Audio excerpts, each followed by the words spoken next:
Assalamualaikum warahmatullahi wabarakatuh. Perkenalkan, nama saya Safnil Fernanda, NIM 18730071. Baiklah, kali ini saya akan mereview jurnal internasional dengan tema Accounting Conservation dengan judul jurnal yaitu The Relationship Between Cash Value and Accounting Conservation, The Role of Controlling Stakeholder. Pembahasan teori. Konservatisme akuntansi dalam bentuk kerugian tepat waktu tetapi pengakuan keuntungan tertunda, didorong oleh beberapa faktor seperti perjanjian kontrak, tuntutan hukum, dan persyaratan pajak. Dengan faktor pertama yang paling banyak menarik perhatian penelitian, konservatisme akuntansi adalah salah satu metode untuk mengurangi masalah keagenan melalui hutang, kompensasi, atau jenis kontrak lainnya. Kreditor yang mencari stabilitas dalam operasi dan pendapatan perusahaan memandang praktik akuntansi konservatif sebagai membantu mereka mengolah hak utang mereka. Konsensus di antara para sarjana adalah bahwa praktik akuntansi konservatif mengurangi masalah keagenan yang terkait dengan konflik kepentingan kreditor dan pemegang saham dan manajer. Menurut Garcia, Manuel, Osma, dan Fernando pada tahun 2009 menegaskan bahwa sebagai mekanisme tata kelola, konservatisme akuntansi mengurangi masalah keagenan yang disebabkan oleh pengakuan temporal asimetris dari keuntungan dan kerugian.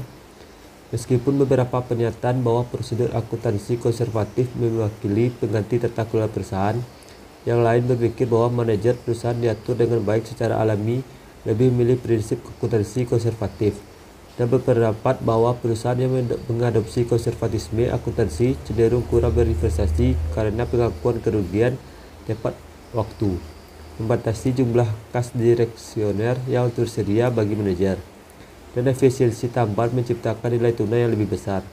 Dalam studi mereka, perusahaan yang terdaftar di Amerika Serikat antara tahun 1976 dan tahun 2006 menurut Lewis et al. 2012 menemukan hubungan positif antara nilai tunai dan konservatisme akuntansi. Kasus yang dibahas.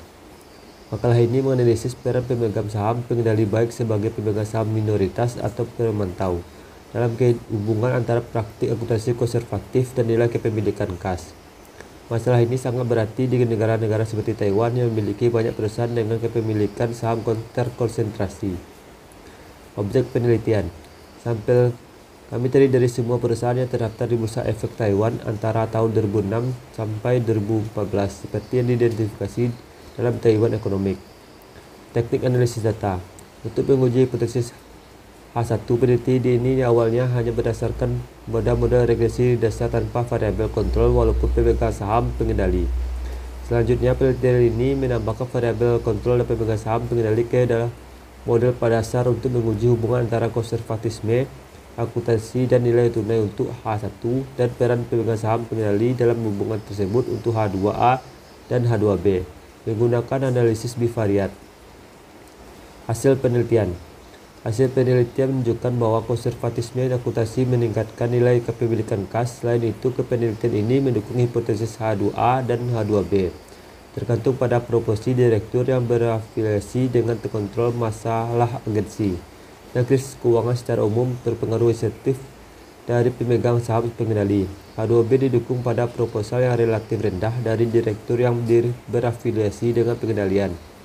Sedangkan pengaruh entrenchment dari pemegang saham pengendali, H2A dikonfirmasi pada proporsi yang relatif tinggi dari direktur yang berafiliasi dengan pengendalian. Selain itu, efek entrenchment diperparah ketika perusahaan mengalami masalah keagenan yang serius selama periode krisis keuangan. Mungkin itulah hasil review jurnal saya. Assalamualaikum warahmatullahi wabarakatuh.